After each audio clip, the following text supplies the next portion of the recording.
Bonjour et bienvenue à tous.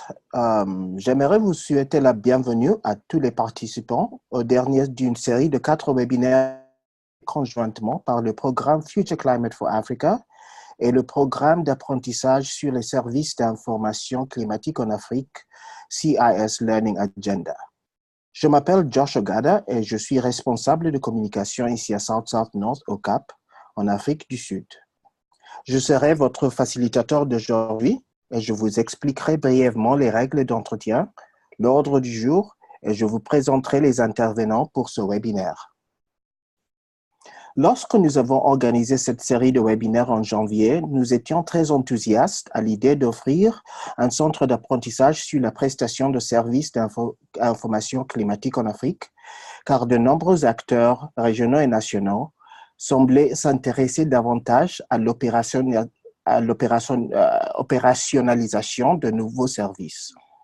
À en juger par la participation soutenue dont nous avons bénéficié, nos impressions étaient correctes. Plus de 1000 personnes ont activement participé au webinaire, dont plus de 60% en direct et le reste auprès des enregistrements.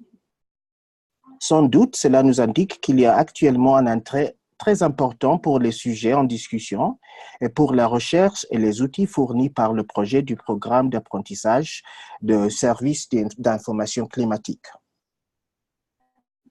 Si vous nous joignez pour la première fois aujourd'hui, je voudrais vous diriger vers les 3 webinaires précédents sur YouTube dont vous avez le lien sur la diapositive. Toutes les publications et outils produits par le projet CIS Learning Agenda seront également publiés sur leur site web et promus à travers leur bulletin. Je vous invite donc à suivre le lien sur la diapositive pour vous inscrire au bulletin si vous ne l'avez pas encore fait. Alors que ceci est le dernier webinaire et que le CIS Learning Agenda se termine cette année, nous vous encourageons à suivre les programmes Future Climate for Africa et WISER qui vont continuer à partager la recherche et les outils sur le sujet de services d'information climatique tout au long de l'année 2019. Vous pouvez vous inscrire au bulletin d'information de FCFA sur notre site web et nous suivre aussi sur Twitter. Maintenant, quelques informations sur ce webinaire. Notre table ronde sera centrée sur une visite détaillée de l'outil de planification financière et des commentaires sur son application par Météo Mali et de nos participants d'aujourd'hui. Je vais essayer de régler le temps assez strictement pour qu'on puisse avoir assez de temps pour des questions aux intervenants et des discussions sur les présentations. Les participants sont invités à soumettre des questions en utilisant le bouton Q&A qui se trouve au bas de votre interface Zoom et non pas sur le tableau de messages à droite de votre écran. Et quand vous posez votre question, veuillez noter bien le panéliste dont vous souhaitez la réponse. Nous allons essayer à répondre à autant de questions que possible dans le temps que nous avons, mais toute question à laquelle nous ne pourrons pas répondre en direct, nous allons essayer de répondre par écrit après l'événement. Nous allons aussi enregistrer ce webinaire et nous le partagerons sur la chaîne YouTube Future Climate for Africa. Maintenant, je vais passer à notre premier intervenant. Pascal Venzac est expert dans les solutions de météo B2B et B2C. Sa vaste expertise des services météo nationaux et des grands groupes industriels pour développer, installer et maintenir des systèmes d'information météorologique est au centre de notre approche. Il a débuté sa carrière en tant qu'innovateur chez Météo France avant de se lancer dans la météorologie mondiale en tant que directeur technique de Météo France International. Enfin, il est devenu le directeur marketing de Météo France. Tout au long de sa carrière, ses travaux l'ont amené à coopérer de plus en plus avec les services météorologiques nationaux dans les pays en voie de développement, ce qui a déclenché l'idée de créer WeatherForce. Pascal, à vous la parole, si vous pouvez partager votre écran.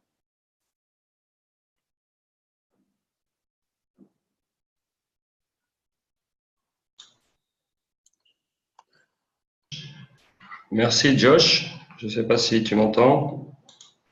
Oui, on vous entend très bien. Alors, je vais partager.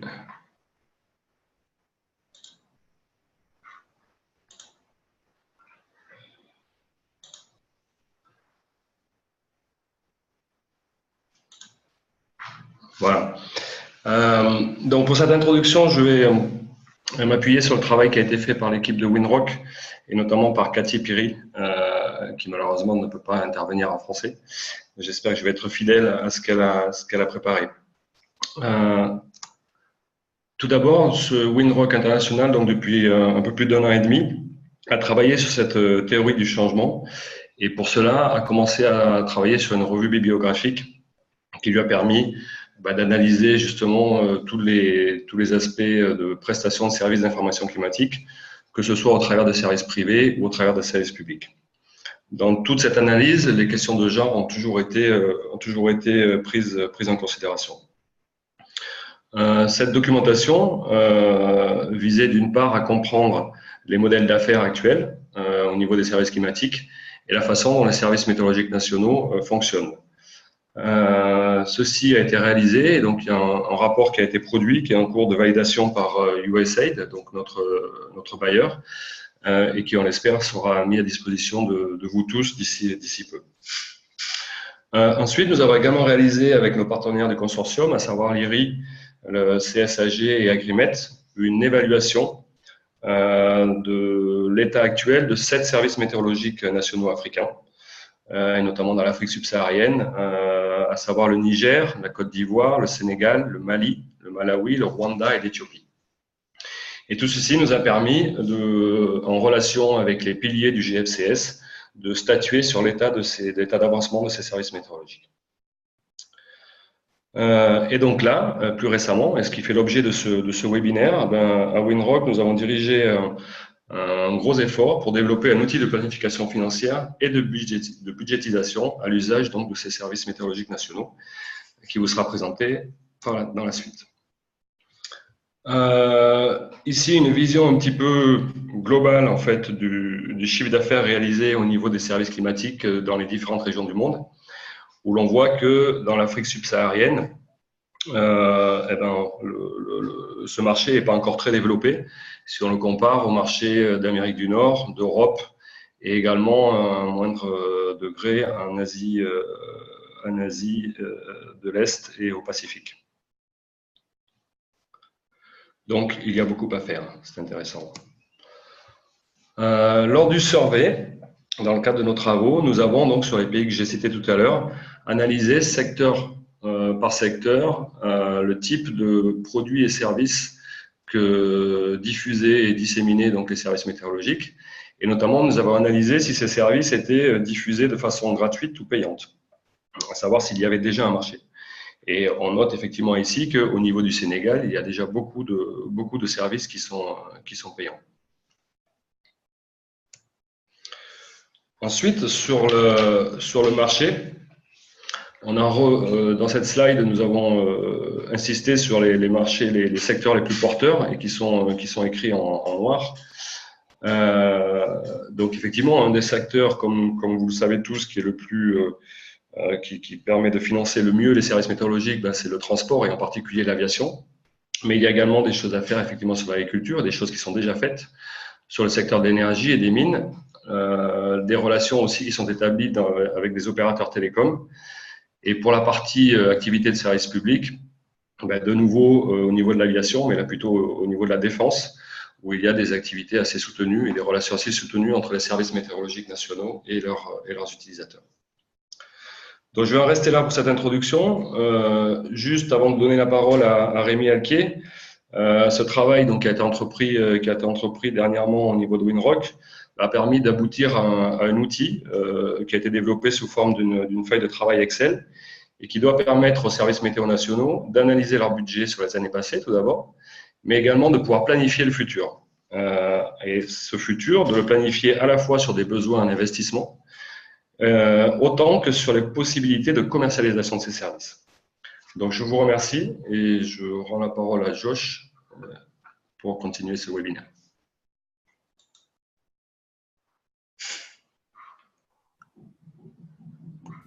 Merci Pascal. Euh, et maintenant, je vais passer la parole à M. Rémi Alquier. Rémi est chargé du business development de plusieurs startups dans des secteurs comme l'agriculture, les services Internet, l'industrie numérique ou la météorologie.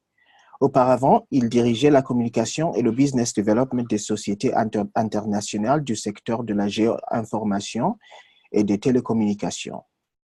Rémi est membre du European Innovation Council, un groupe d'experts utilisé par la Commission européenne pour diriger ses investissements dans les startups dans le cadre de son programme H2020 SME Instrument.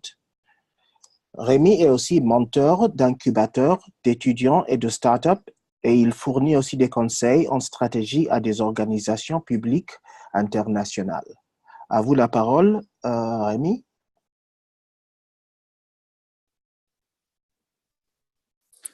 Bonjour. Je vais d'abord tester ma liaison audio parce que je ne suis pas sûr de ma connexion à Internet. Est-ce que vous m'entendez bien? Oui, on vous entend très bien. Super, je vais partager mon écran donc.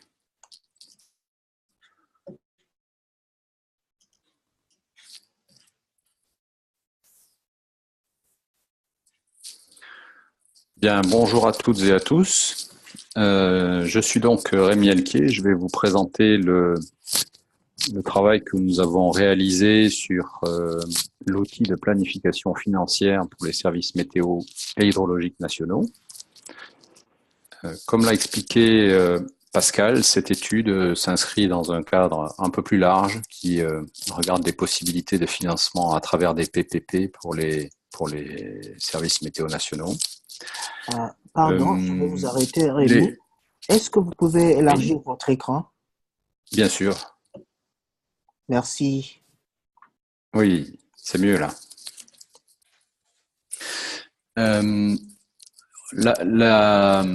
Les services météo nationaux ont pour mission de faire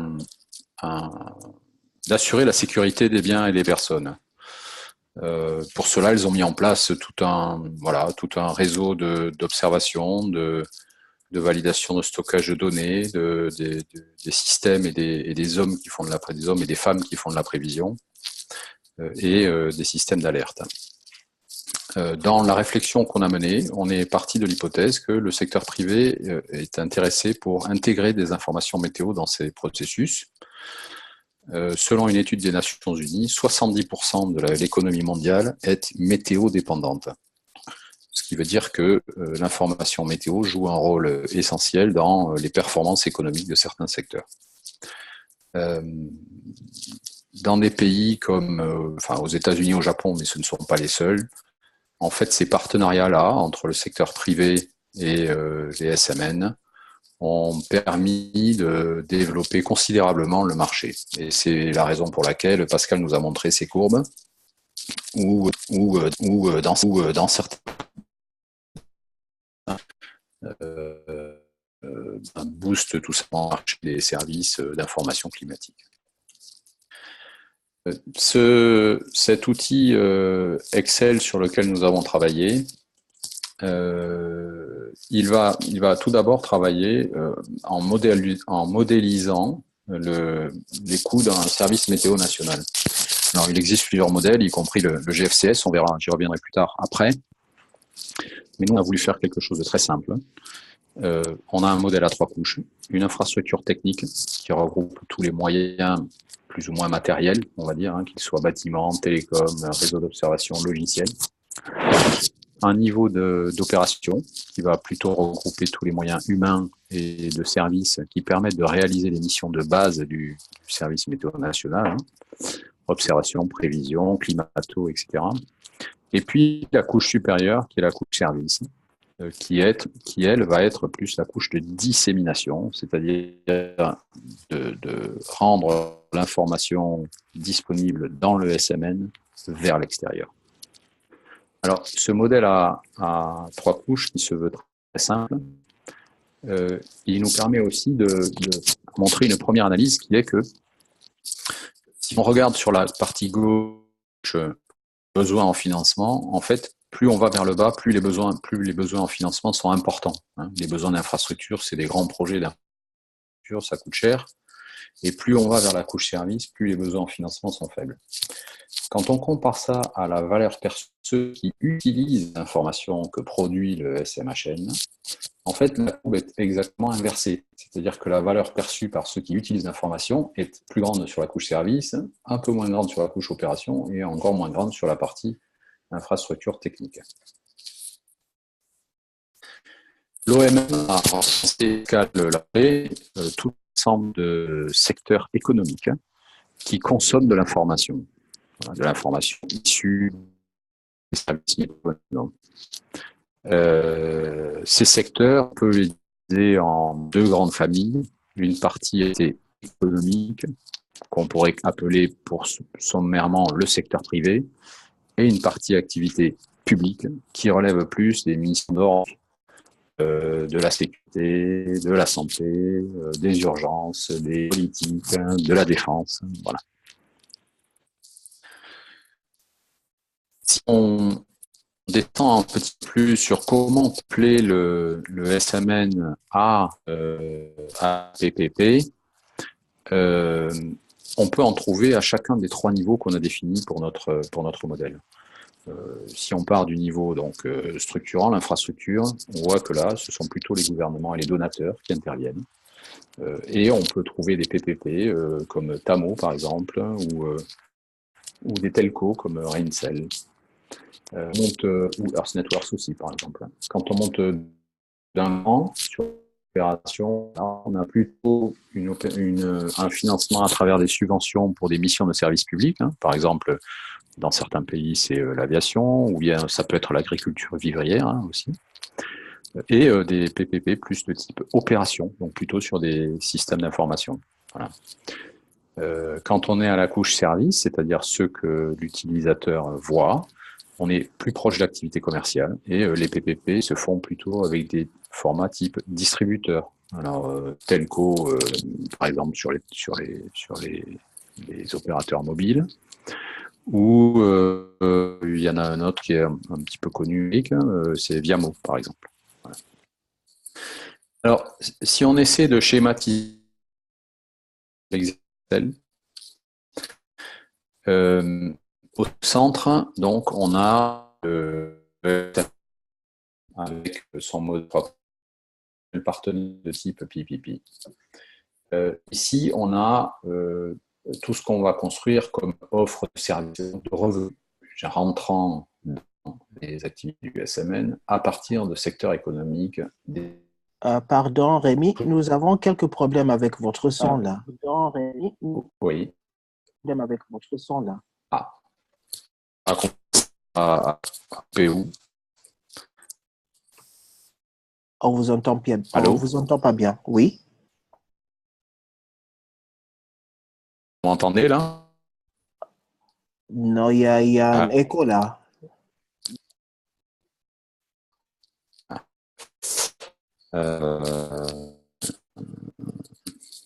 sais pas comment faire. Hein. Attendez. En arrêtant de partager, ça va mieux ou pas? Oui, ça va mieux. Merci. Bien.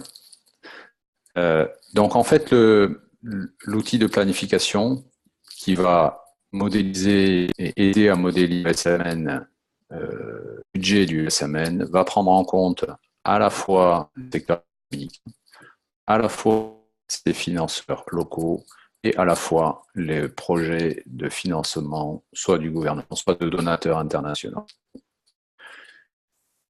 Sans plus attendre, je vous montre ceux que nous avons produits. Alors, je tiens à vous préciser que c'est un exemple dans lequel nous avons fait avec des services météo nationaux, mais nous avons changé les noms, les livres et anonymisé un peu tout ça pour ne pas rendre public des informations qui n'ont pas lieu de l'être. Donc, par avance, il y a peut-être des chiffres qui vont vous paraître que vous n'allez pas très bien comprendre, mais c'est dû à ce processus d'anonymisation. On part en fait de ce que le SMN a comme budget actuellement. Voilà. Donc, en général, on récupère un grand fichier comme ça, où on a tous les comptes de la météo avec ses postes de coûts, ses postes de revenus, ses annexes, etc. Et donc, la première étape consiste à modéliser ce budget selon les 3 couches que nous avons définies: infrastructure, opération et service. Donc, on va retrouver un premier poste de budget sur les revenus, structuré avec nos 3 couches: service, opération et infrastructure. De manière équivalente, on va faire la même chose sur les dépenses. C'est-à-dire que sur les dépenses, on va structurer en service, opération et infrastructure. Est-ce que vous m'entendez bien?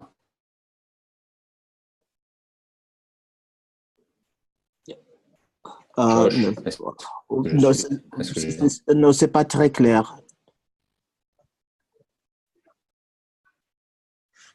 Il y a des moments où ça passe bien, mais d'autres temps, c'est un peu... C'est comme s'il y a des problèmes avec votre micro, là. D'accord, pourtant je l'ai mis tout près.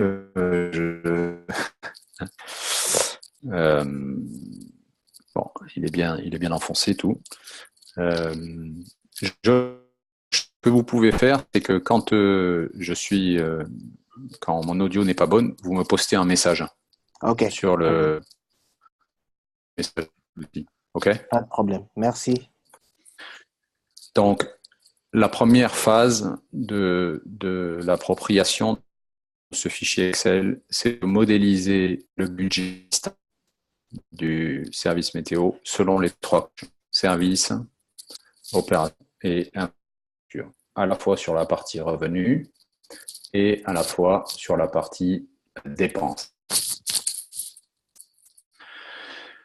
Ensuite, si je reprends ce modèle que vous avez vu là, on va s'intéresser au secteur économique, c'est-à-dire vers qui le SMN peut se tourner pour générer des revenus supplémentaires. On a traité le cas d'une filière coton dans le secteur agriculture. Voilà. Donc on a trouvé un secteur dans lequel il y avait environ 180 000 producteurs, des coopératives qui achetaient du coton de producteurs, donc qui ont quand même un certain poids économique dans le pays, hein, ça dépasse les 300 millions. Et on se dit en fait en quoi l'information météo va être un enjeu pour eux. C'est améliorer les rendements de production. Donc si l'information météo améliore les rendements, je suis prêt à l'acheter. Pour les 2 coopératives, on a eu 2 problématiques un petit peu différentes. La première était augmenter ses ventes à l'export, qu'on pourrait atteindre également en augmentant la production des producteurs. Et la deuxième, c'était plus quelque chose qui consistait à pouvoir faire une prédiction annuelle, à l'avance, pouvoir dire combien va être produit cette année dans le pays. Voilà. L'offre vers le secteur donc, du coton agricole a consisté à vers la coopérative mettre au point une offre annuelle à prix fixe, voilà, et à déployer un service de mise à disposition d'informations météorologiques pour la culture du coton vers les producteurs, donc avec un service annuel, un montant de 3 $ par an. Pour ces cibles du SMN, nous avons fait une analyse coût-bénéfice. En fait, l'analyse coût-bénéfice permet de dire aux producteurs que s'ils achètent un service pour 3 $, ils vont en tirer un bénéfice de 3,5. Ce qui veut dire que pour eux, l'analyse coût-bénéfice est positive. Pareillement, pour les coopératives, elles vont en tirer un bénéfice de 1,5, ce qui leur fait encore plus de justification sur l'analyse coût-bénéfice. Ensuite, on s'est intéressé à qu'est-ce que peut générer le service météo national. Donc, on a des revenus issus de l'offre que je vous ai présentée ci-dessus. Donc, on a un potentiel marché et on a une phase de ramp-up. C'est-à-dire, on ne va pas déployer tout ça en quelques mois. Il va falloir, en l'occurrence, plus de 3 ans. Associé à ces revenus, on a défini des coûts, voilà, qui permettent pour chaque service de définir un coût et donc d'en tirer un bénéfice. Cette analyse de revenus potentiels sur les revenus du SMN, on peut la faire sur tout un tas de domaines, hein, ceux qu'avait listé l'OMM. Donc, on peut le faire sur l'industrie, on peut le faire sur les télécoms, on peut le faire sur l'énergie, on peut le faire sur les médias. Et dans chaque cas, on va générer des revenus et donc des bénéfices. Ces revenus et ces bénéfices, on va les intégrer dans le budget modélisé du service météo national. Et comme nous sommes, de la même manière que nous avons intégré les budgets passés suivant le modèle à 3 couches, services, opérations, infrastructures, on va faire pareil sur les projections. Les revenus issus de l'agriculture vont venir alimenter la ligne service qu'on trouve ici. Donc on va avoir l'agriculture, l'industrie, les télécoms, l'énergie et les médias. Ça, c'est pour la partie dépenses. Donc là, on est venu mettre les coûts des services. Et puis, évidemment, sur les revenus, on est venu faire la même chose. C'est-à-dire que sur l'agriculture, on va aller chercher les revenus issus de l'agriculture. Sur l'industrie, on va chercher les revenus issus de l'industrie. Pareil pour les télécoms, pareil pour l'énergie, pareil pour le média. Ça nous permet, dans un pays donné,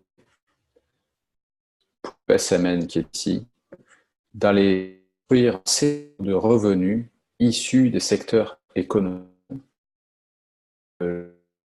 identifiés. Dans ce cas-là, on a choisi télécom, agriculture, bien sûr, il y a aéronautique. Et dans ce cas présenté Pascal et que j'ai pris ici, on voit bien qu'il y a dans chaque pays un certain nombre de secteurs potentiels. Le tout de sélectionner ceux qui sont suffisamment forts, puissants, dans le pays où le SMN se trouve, et d'en faire une modélisation budgétaire, mais surtout économique. C'est-à-dire qu'ici, on ne s'est pas juste intéressé à savoir quel était le poids de la filière coton, on s'est intéressé à savoir quels étaient ses problèmes. Voilà. Qu'est-ce qu'ils cherchaient à faire que l'information météorologique allait pouvoir les aider à faire. Voilà. C'est tout l'enjeu de cette analyse des revenus des secteurs économiques qui se trouvent là, donc agriculture, industrie, télécom, etc. Donc ça permet de construire finalement les deux premières briques du budget du service national, à la fois l'intégration de son budget passé et l'intégration de projections de ressources possibles venant des secteurs économiques. Comme on sur la prise en compte de l'amélioration des services CIS en Afrique subsaharienne, nous avons donc intégré une deuxième chose qui est ce qu'on appelait le projet GFCS. Le projet GFCS, c'est comment améliorer. Donc le modèle GFCS a 5 piliers, hein, c'est comme ça que l'OMM code l'activité des SMN, hein, selon 5 piliers, le pilier observation et monitoring, le pilier recherche et modélisation, le pilier CIS, le pilier User Interface Platform et le pilier Capacity Building. Dans ce scénario que je suis en train de vous montrer, on a évalué quel était le coût de ce qu'il faudrait investir pour que le SMN en question puisse changer de catégorie dans chacun des piliers du modèle GFCS. Dans ce scénario-là, en fait, le SMN va grimper au niveau 2 sur le pilier 1, va grimper au niveau 2 sur le pilier 2, va grimper au niveau 3 sur le pilier 3, ainsi qu'au niveau 3 aussi sur le pilier 4, et va monter au niveau 2 sur le pilier 5. Ici, on a mis, tout de ce projet. Donc sur le pilier 1, pour passer au niveau 2, il faudrait rajouter 7,7 millions de dollars. Pour le pilier 2, pour lui permettre d'atteindre le niveau 2, il faut rajouter 800 000 dollars. Sur le pilier 3, il faut rajouter 1100 dollars. Et sur le pilier 4, il faut rajouter 600 000 dollars. Sur le pilier 5, pour passer au niveau 2, il faut rajouter 500 000 dollars.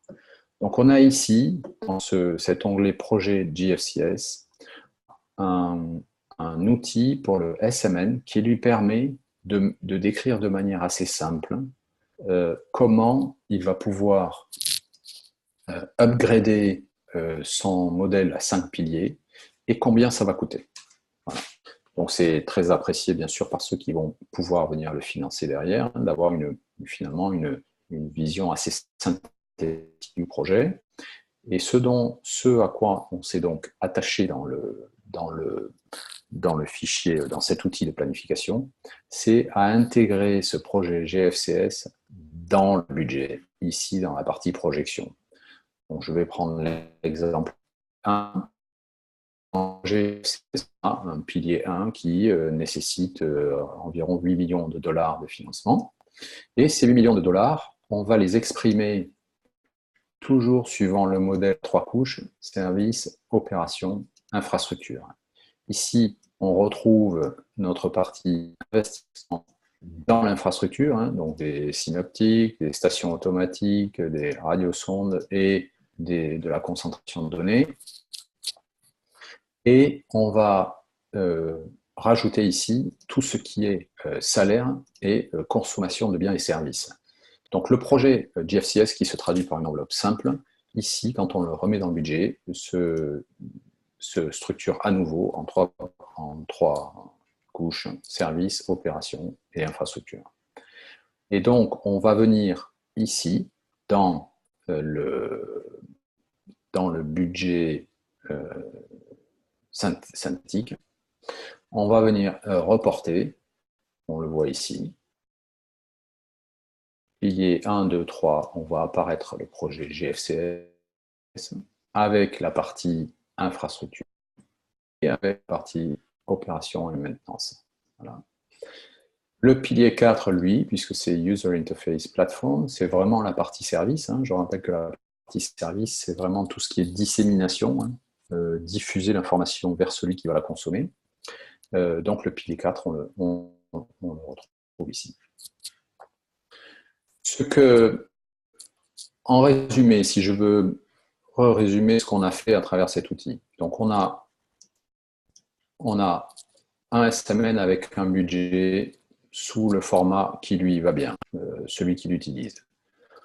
On a un budget modélisé à 3 couches qui est beaucoup plus simple à lire, à interpréter et à comprendre par les interlocuteurs extérieurs. On a toute une recherche sur les revenus qu'on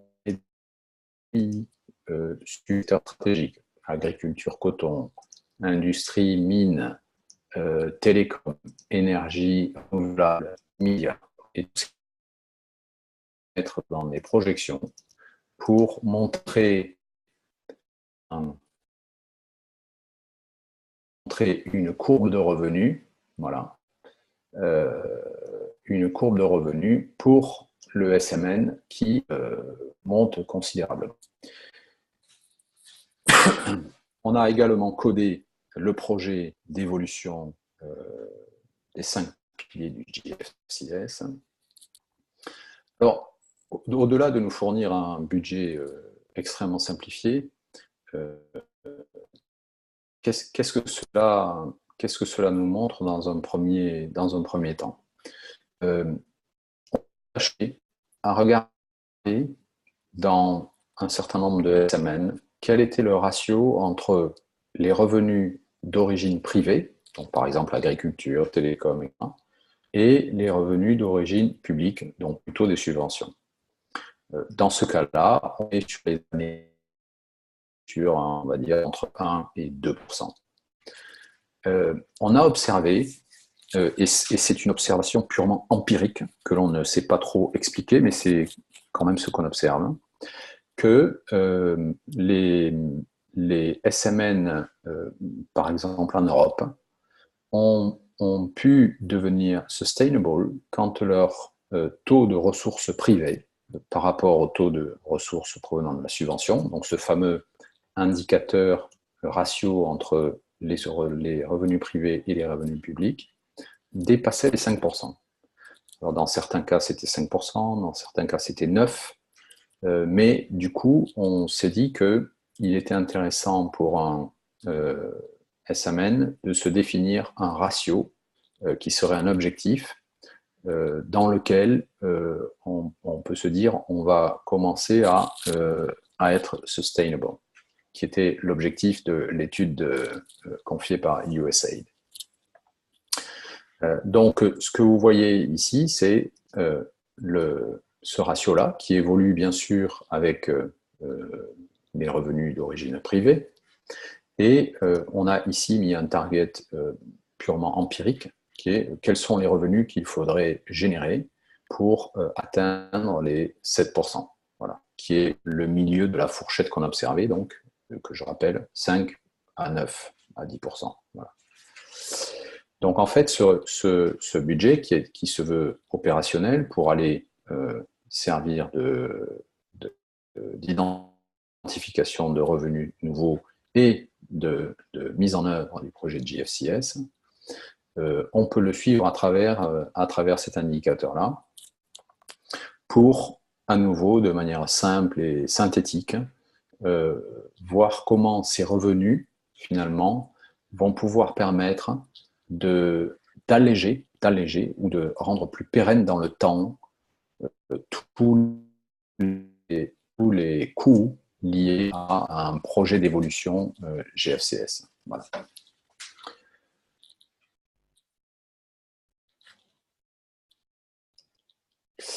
Je reviens juste sur ma slide de synthèse.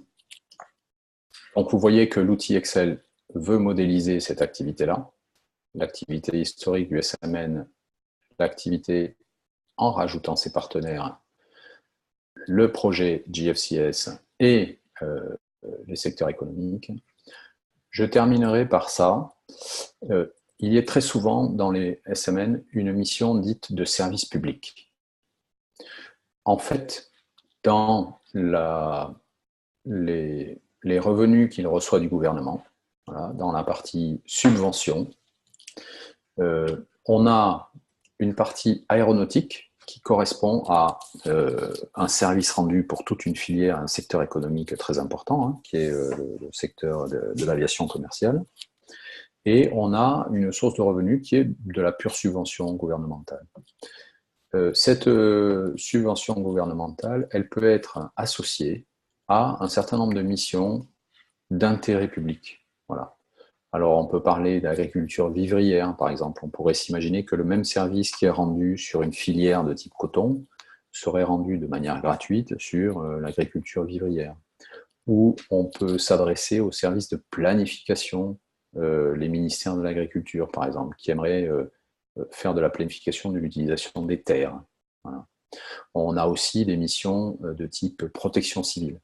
Cet ensemble de missions de service public qui bien souvent ne sont pas valorisées, alors que le travail est fait, alors qu'il est fait tout à fait de manière professionnelle, ces missions de service public peuvent être identifiées. Et donc, on a ici un lien entre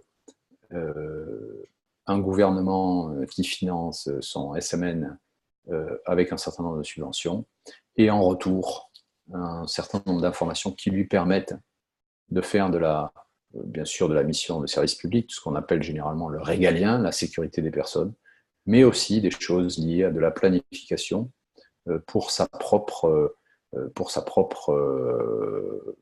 politique dans certains secteurs, que ce soit la protection civile et l'agriculture. Je n'ai mis que ces deux-là, mais on peut en imaginer beaucoup d'autres. Donc en résumé, Ici, on a le périmètre de l'outil de planification. On a ici le projet JFCS. On a ici les secteurs économiques qui vont constituer de nouvelles ressources pour le SMN. Et on a ici une mission de type service public vers le gouvernement sur un certain nombre de secteurs. Tout cela est codé dans ce fichier Excel qui se veut très pragmatique, simple et synthétique, d'où le modèle en 3 couches, service, opération et infrastructure. Voilà. J'ai terminé, je crois que je suis au bout de mes 30 minutes. Merci beaucoup, Rémi. Et pour ceux qui n'ont pas pu entendre très bien, je vous encourage de poser des questions s'il y a des questions s'il y a des choses à clarifier sur cette présentation. Et maintenant, on va passer à M. Moussa Touré de Météo Mali. M. Moussa Touré bénéficie d'une grande expérience en prévision des événements extrêmes de pluie au Sahel. Il est titulaire du diplôme d'ingénieur d'État obtenu à l'Institut hydrométéorologique de formation et de recherche en Oran, en Algérie, et aussi d'un Master Sciences, Océan, Atmosphère et Climat en cours, abrité par l'École nationale de la météorologie et l'Université Paul Sabatier de Toulouse en France. Moussa a participé à plusieurs projets et programmes pour certains en tant que point focal afin d'accompagner l'utilisation de services climatiques à l'échelle locale. Moussa, je vous passe la parole si vous pouvez partager votre écran.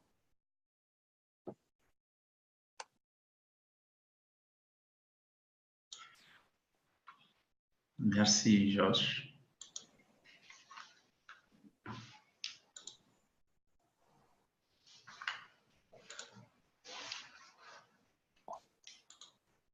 Voilà, c'est bon. Ok, merci. Bonsoir à tous. Je vais rapidement par rapport à... Oui, c'est ça. Donc, je vais rapidement faire cette présentation qui,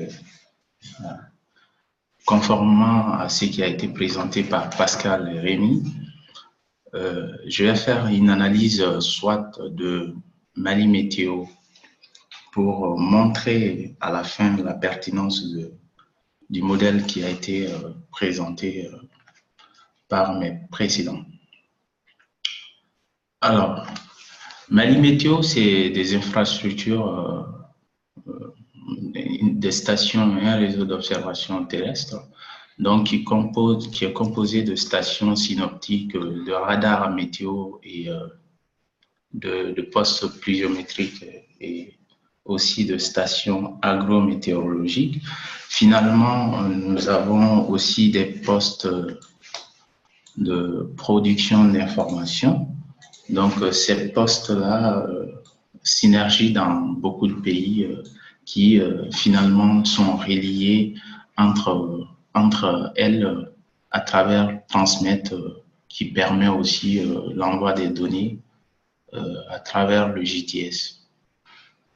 Donc, avec un certain nombre de services comme l'Agrimet, nous avons mis en place l'Agromet Toolbox qui permet en temps réel de traiter les informations au niveau des champs agricoles et aussi Data Library avec l'ARI qui nous permet aussi d'avoir des données à résolution très fine. Donc,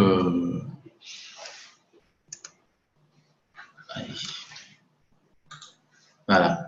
Donc,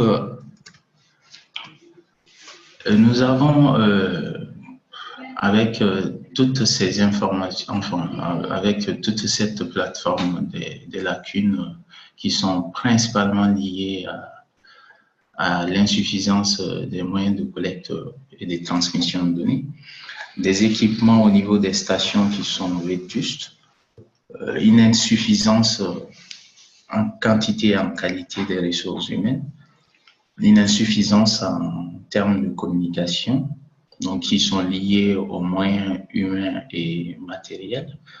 Une insuffisance aussi en termes de mobilisation de ressources. Donc, nos agents ne sont pas très aptes à convaincre les partenaires pour financer davantage dans les services météo. Bien qu'ayant sur le terrain, nous pouvons observer quand même une volonté ferme de ces partenaires à financer davantage. Donc, au-delà de ça, il faut, à mon avis, un renforcement institutionnel et des capacités de production d'informations, donc qui va aussi du renforcement des capacités en termes de moyens et aussi de la formation du personnel, et le renforcement de la collaboration entre les différents services météo et les centres régionaux donc de l'EOMM, et l'accès rapide et efficace aux données qui sont disponibles au niveau de ces centres régionaux. Donc, il faut dire qu'en termes de planification, comme conventionnellement, nous sommes concentrés sur les prévisions météorologiques et climatiques et les prévisions axées sur les impacts et d'impacts qui sont à la mode actuellement, et les services climatologiques et climatiques conventionnels. Donc, à travers les outils de communication traditionnels et les nouvelles technologies, nous allons pouvoir satisfaire justement nos utilisateurs. Donc, à mon avis, les piliers qui ont été développés tout au long des dernières présentations, il faut mettre un accent particulier, justement, comme Rémi l'a dit, sur la modernisation des infrastructures. Donc, à mon avis, au niveau de Mali Météo, il faut au-delà de 50% des investissements alloués à ce pilier. Et les deux piliers qui sont le développement institutionnel et le renforcement de capacités peuvent, et aussi la fourniture d'informations, peuvent concerner une proportion assez égale. Donc, Mali Météo, on peut dire que, enfin, quand ça est, on a passé de notre statut de direction nationale de la météorologie à l'agence, l'État nous a conféré le rôle d'autorité en matière de questions météorologiques. Donc, ce qui nous permet de faire la régulation dans le secteur météo. Et cela est un atout, à mon avis. Et aussi, il faut dire que l'atmosphère, comme je l'ai dit, est très favorable à la création de revenus. Donc, nous devrions aussi profiter de ce qu'il y a comme expertise et projets et programmes nationaux et internationaux pour valoriser davantage nos produits. Donc au Mali, en termes de PPP, on peut dire que les secteurs qui sont vraiment importants et qui sont prêts à financer sont l'énergie, le BTP, le transport, la téléphonie, les médias, les mines et l'industrie, et l'agriculture qui nous accompagne et que nous accompagnons depuis longtemps. Donc, j'ai listé ici au Mali quelques sociétés que nous pouvons avoir au niveau de... Enfin, nous avons commencé de mettre en place des conventions avec certaines pour des projets bien spécifiques. À mon avis, on peut aller au-delà. Donc ici, en agriculture, on peut dire que on a la CMDT qui a été montrée dans le modèle présenté, et la Direction nationale de l'agriculture qui est aussi est un pourvoyeur à notre, qui investit beaucoup dans le programme d'ensemencement des nuages. Donc, au niveau de l'énergie, il y a l'EDM, l'énergie du Mali, qui concentre plus de 80% des revenus énergétiques dans ce secteur, donc qui est beaucoup plus, qui a des volontés en fait à investir dans les services météo. Donc nous avons aussi entrepris des démarches auprès de certaines sociétés donc, qui sont prêtes. L'État a mis, au niveau du transport, mis en place des dispositifs qui permettent à la météo, par exemple, de bénéficier des taxes météorologiques liées au BTP, au transport. Donc, jusque-là, nous ne profitons pas de ces avantages qui, à mon avis, est une situation déplorable. Donc, nous, en fait, c'est pourquoi je dis c'est important pour nous parce que le modèle décrit parfaitement ce que nous avons à l'idée de faire. Et je pense que en s'appuyant sur des chiffres déjà concrets, on peut arriver justement à bénéficier, en faire, en profiter de l'atmosphère favorable. Donc, je vous remercie. Merci.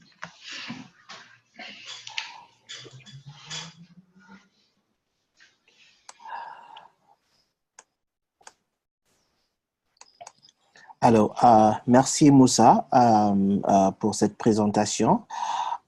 Nous allons passer maintenant à la discussion et la session de questions-réponses. Je vois qu'il y a 2 ou 3 questions qui sont déjà là, posées par des participants.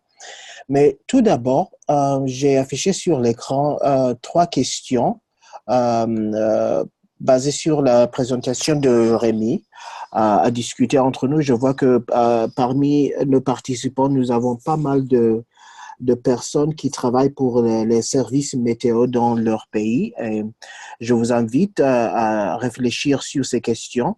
Vous avez l'option de lever la main si vous avez des commentaires à faire ou des questions à poser. Mais nous avons ici les 3 questions. L'approche consistant à diviser le budget en services, opérations et infrastructures techniques est-elle la plus efficace? Deuxième question, quel est le moyen le plus pratique de suivre les coûts? En suivant les piliers du GFCS, les services, les opérations et l'infrastructure, ou bien une autre méthode? Qu'est-ce qui fonctionne le mieux chez vous? Le temps du personnel peut-il être suivi et affecté à différents services et piliers du JFCS?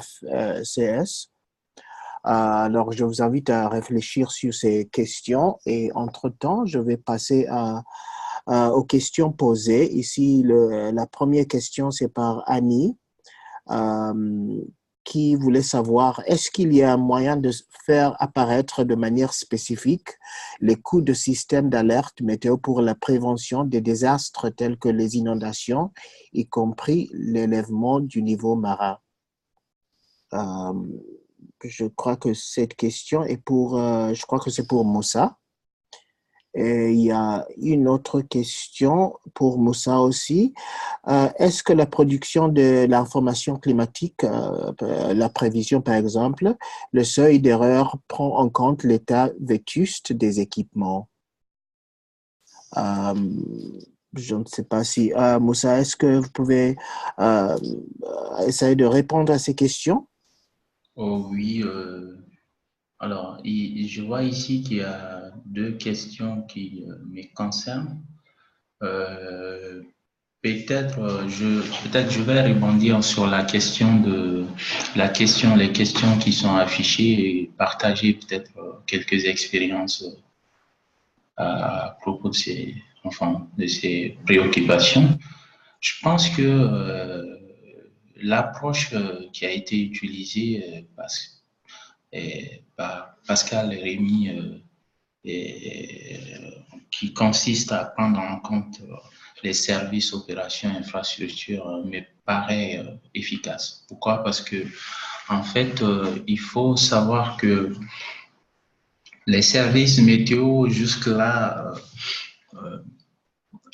il faut un point de départ. Parce que, concrètement, les services météo, enfin, Mali Météo, par exemple, on n'a pas des chiffres précis de combien ou bien l'apport que nous pouvons avoir au niveau de nos investissements. C'est-à-dire, quand on parle de l'investissement au revenu engendré, on n'arrive pas du tout à faire le lien concrètement. Donc, à mon avis, je pense qu'il faut, dans un premier temps, essayer d'avoir des segments à partir desquels on peut dire, voilà, tant investi, on arrive à avoir tel revenu.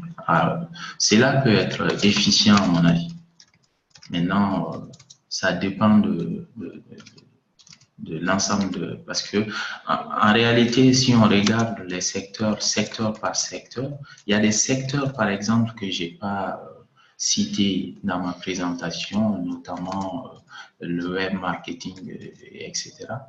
C'est des secteurs qui sont porteurs, mais on peut pas dire, voilà, on a tellement de secteurs que, à mon avis, c'est une perte de temps de se concentrer. Dans l'exercice, on peut le faire, mais dans un premier temps, je pense qu'il faut statuer sur quelque chose et ça peut être très efficace. Donc, par la suite, la question de... alors, la question de Annie sur le fait de savoir s'il y a des moyens de faire apparaître de manière spécifique les coûts de système d'alerte météo pour la prévention des désastres tels que les inondations. Alors, la question, je ne sais pas, Pascal, on peut peut-être faire préciser, mais voilà, en première année, donc c'est Pascal là, pardon, mais en première analyse, c'est, enfin, la question en retour, ça serait finalement, est-ce que c'est les coûts pour la communauté nationale d'un désastre ou est-ce que c'est le coût du développement d'un système d'alerte météo qui est posé ici? Les coûts, donc si on découpe la réponse du coup, concernant la communauté nationale, ben, effectivement, il y a des analyses qui sont faites post-désastre sur les coûts qui ont dû être mis en œuvre suite à ces désastres. Sur la mise en place d'un système d'alerte météo, ben là, on reprend un peu plus le travail qu'on a mené de notre côté, et notamment dans les piliers du GFCS. Ce que Rémi a appelé le pilier numéro 4, là, sur le développement d'interface utilisateur et les modèles qui vont avec. Tout ça peut effectivement on peut définir le coût de ces systèmes-là. Et c'est ce qui est mis en œuvre dans le fichier Excel, notamment sur le pilier 4 du GFCS. Aussi, je réfléchis au fait que, enfin, si par exemple on veut mener une activité commerciale, on est obligé par exemple, de mettre en place un système, enfin, c'est la comptabilité analytique pour essayer de mettre en place un système pour savoir quels sont les investissements en amont et éventuellement voilà, facturer par exemple l'information météorologique. Donc ça, c'est des approches qui sont faites actuellement dans dans beaucoup de services météorologiques. Et même à Mali Météo, nous les faisons.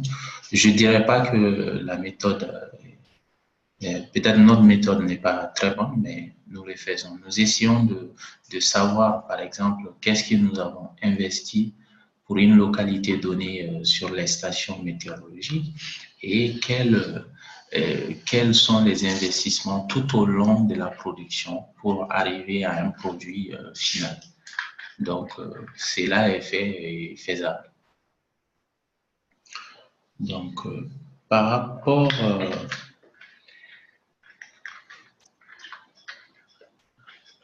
alors, oui, je pense que le secteur privé, par rapport à la question de Yambélé, le secteur privé, c'est-à-dire l'idée c'est que le secteur privé, les produits qui sont, l'information qui est délivrée au niveau des secteurs privés, si on peut générer des revenus. Et ces revenus-là, c'est maintenant au service météo de voir comment efficacement l'investir à nouveau pour voilà, solliciter d'autres types de financement ou satisfaire parce que au fur et à mesure, enfin, les choses, par exemple, les canaux de diffusion de l'information peuvent être améliorés au fil du temps.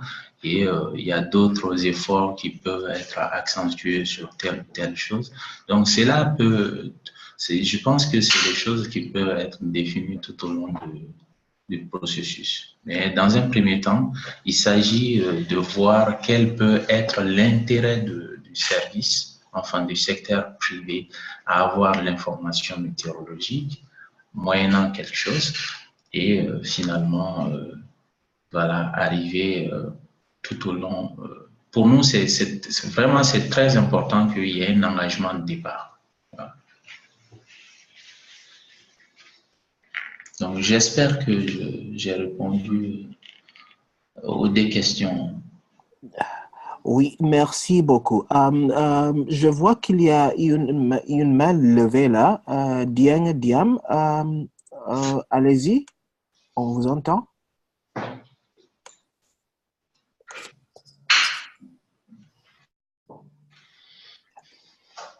Allô, Dieng Diam?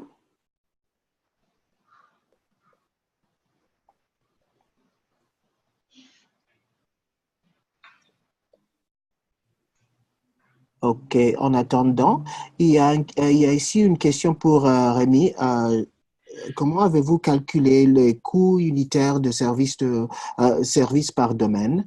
Ces coûts ne doivent-ils pas être conjointement établis entre producteurs et utilisateurs de services? Par exemple, le domaine de l'agriculture, ou bien avez-vous juste utilisé des données disponibles dans la littérature scientifique? Vous m'entendez là? Oui, on vous entend très bien. Super. Alors, comme je disais, ce que j'ai présenté a été anonymisé, donc bon, je n'ai pas en tête si on a modifié les chiffres sur l'agriculture que j'ai présenté, mais de manière générale, soit on a travaillé avec des données marché, c'est-à-dire par exemple un service de diffusion d'informations météorologiques vers un producteur, c'est temps par an. Voilà. Donc on a pris des chiffres qui se trouvaient dans la littérature ou dans le domaine commercial. Et pour ce qui concerne les coûts, c'est un peu pareil. On a pris des références qu'on avait dans d'autres contextes ou dans d'autres pays. Alors évidemment, ça ne dit pas que c'est exactement ce à quoi on va arriver dans un pays donné, mais c'est des points de référence. Voilà. Donc on a travaillé avec des points de référence. Je ne sais pas si ça répond à la question, mais l'idée générale, c'est ça. Merci Rémi. Il y a une autre question ici par Denis qui pose la question: comment garantir la durabilité du financement des systèmes météo dans nos pays africains? Qu'est-ce qu'on tire comme leçon des autres pays au continent?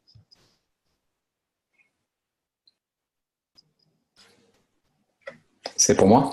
Donc, oui, je n'ai pas indiqué, mais bon, bah, allez-y. Oui, oui, oui. Donc j'y suis. Je vais apporter un éclairage. En fait, alors, ça dépend de quelle source de financement on parle, parce que précisément dans l'exercice du Excel, c'est de montrer que, rappelez-vous mon PowerPoint, hein, les financements des systèmes météo viennent de plusieurs sources. Il y a le gouvernement, il y a les donneurs, il y a les secteurs économiques. Alors, garantie de durabilité du financement, elles vont être très différentes suivant les sources. Dans le secteur économique, vous pensez bien qu'il n'y a pas une très forte garantie, c'est-à-dire que si on prend voilà, je sais pas, un secteur économique comme le riz, sur lequel on va apporter une information de météo, de climat, si elle n'est pas utile ou si elle n'est pas stable, le financement va s'arrêter. Là, on est vraiment dans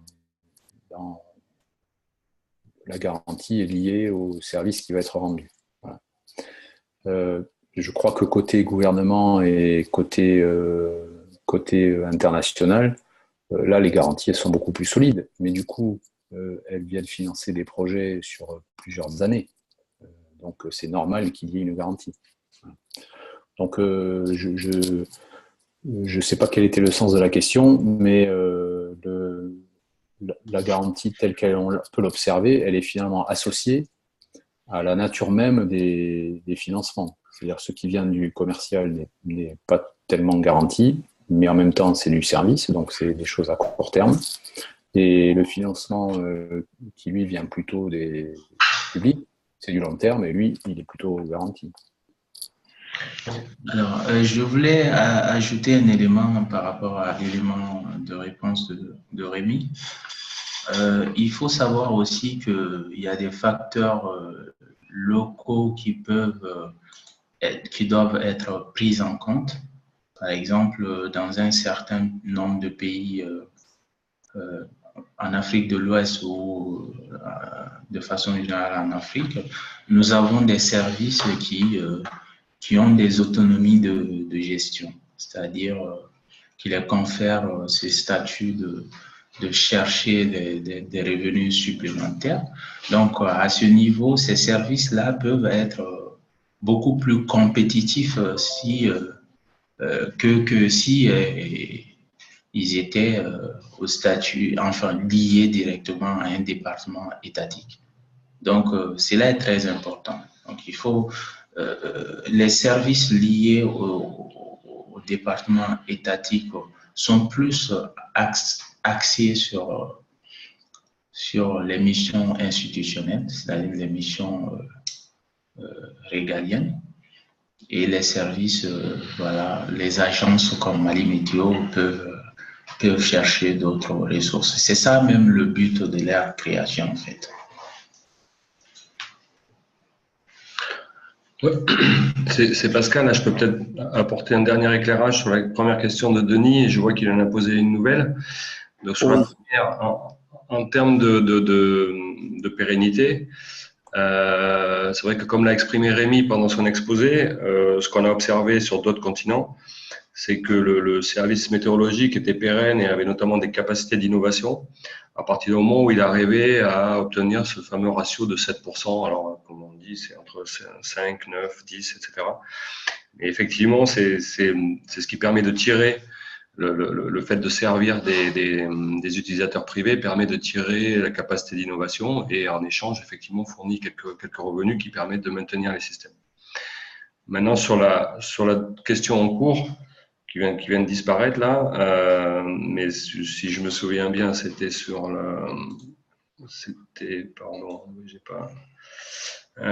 c'était oui sur la perte financière si on n'avait pas de service météo. Alors, c'est vrai que c'est pas du tout un sujet auquel nous on s'est attelé dans notre travail. Alors, on parle plus d'études qui sont un peu plus anciennes et qu'on peut trouver notamment par la Banque mondiale, mais l'OMM aussi a monté des études de bénéfices socio-économiques de la météo.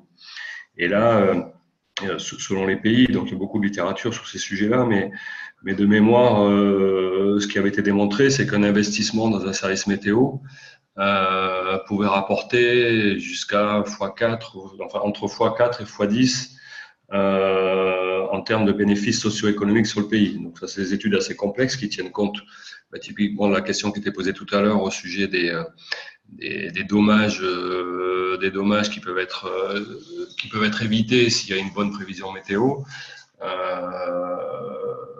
Donc typiquement, le résultat de ces études-là, c'est que si on investit $1 million dans un service météo, ben, la communauté nationale peut en récupérer 4 ou 10. Quoi. Donc, voilà. Mais ces sujets-là, on ne les a pas adressés, nous, dans cette étude. Merci Pascal. Il y a une nouvelle question posée par Théophile. Comment le modèle prend en compte la qualité des prédictions, qui est un paramètre crucial dans la mobilisation de ressources? Là aussi, je peux essayer de répondre. Là, finalement, quand on discute avec un utilisateur, quel qu'il soit,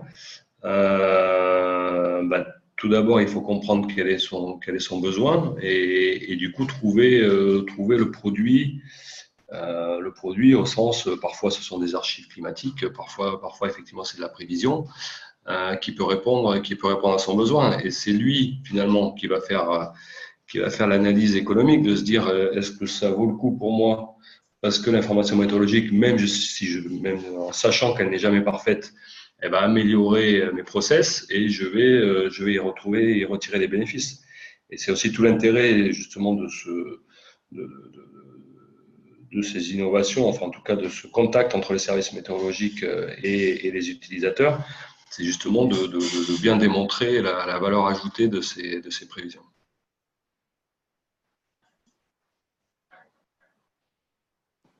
Merci Pascal.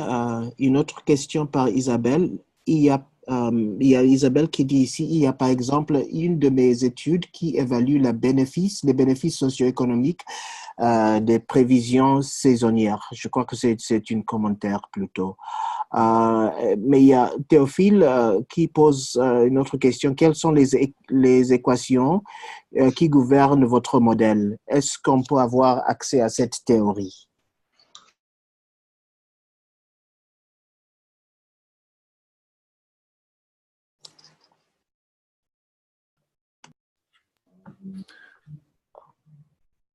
C'est Rémi, là.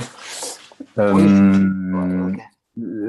Les équations qui gouvernent le modèle. En fait, c'est un modèle, c'est un outil de planification financière. Hein, donc, il n'y a pas de comment. C'est pas les équations, c'est des choses simples. Hein, c'est plus, moins. Enfin, en fait, je comprends pas bien la question sur le modèle, les équations qui gouvernent notre modèle. Là, c'est un modèle de budget, donc c'est du budgétaire.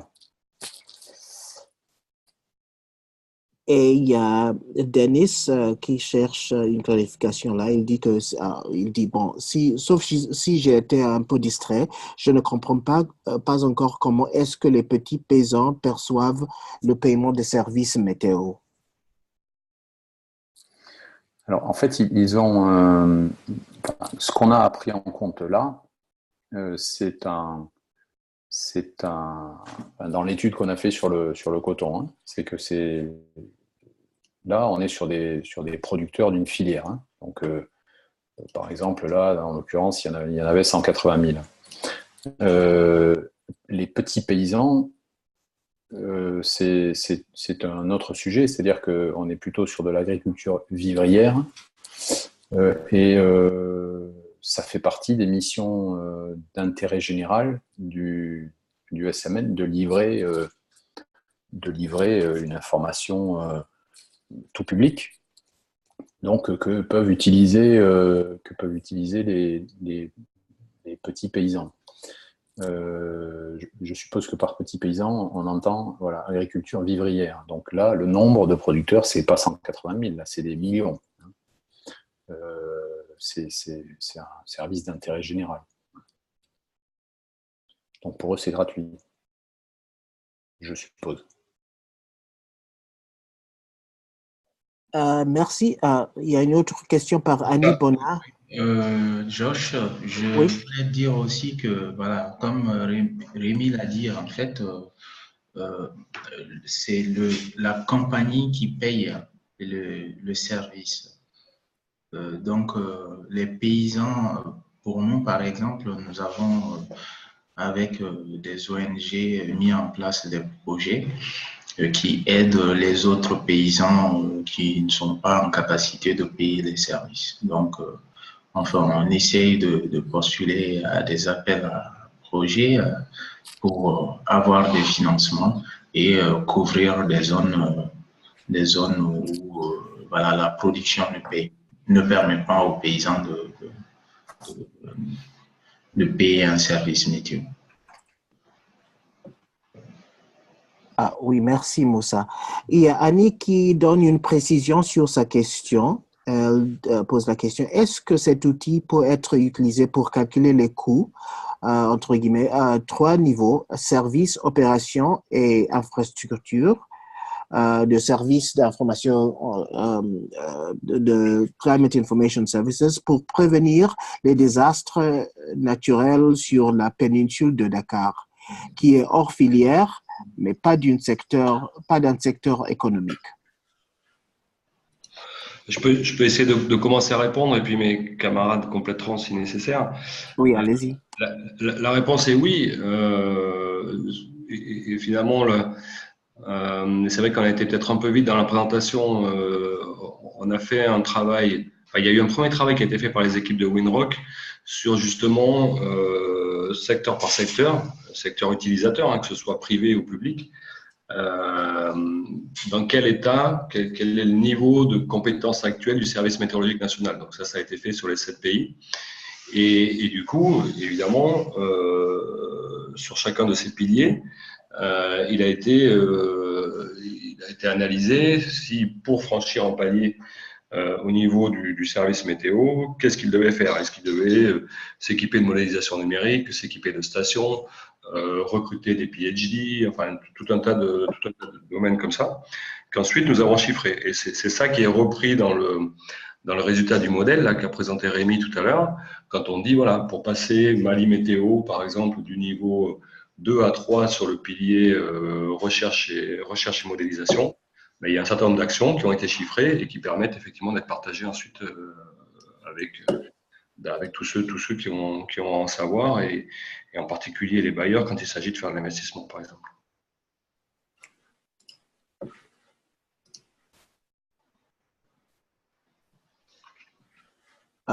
Est-ce que les autres panélistes vont ajouter quelque chose là? Sinon, c'est bon.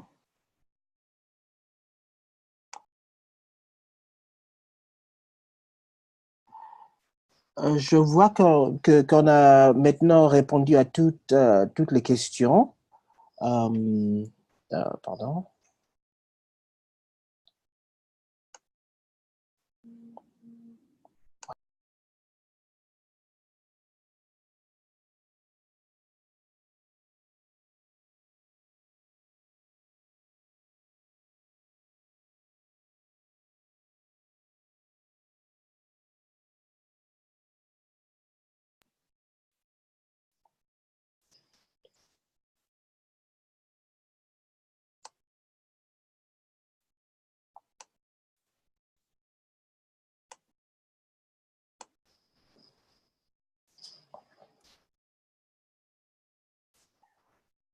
Pardon, on a eu quelques problèmes techniques là. Bon, s'il n'y a plus de questions, on arrive maintenant à la fin de notre webinaire. Et je voudrais tout d'abord remercier nos chers intervenants pour leur riche présentation et aussi vous les participants qui avez pris le temps de nous joindre. Merci à ceux qui ont posé des questions vraiment intéressantes. Et je vous rappelle que toute question à laquelle on n'a pas répondu en vive recevra une réponse écrite après le webinaire. Et maintenant, tout dernièrement, nous avons un petit sondage sur ce webinaire qui va apparaître sur l'écran tout de suite. Ça va prendre 5 minutes.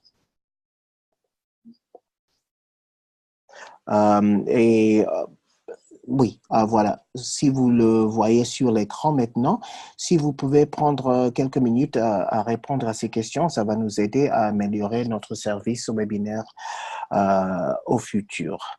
Merci à tous et à toutes et bonne journée.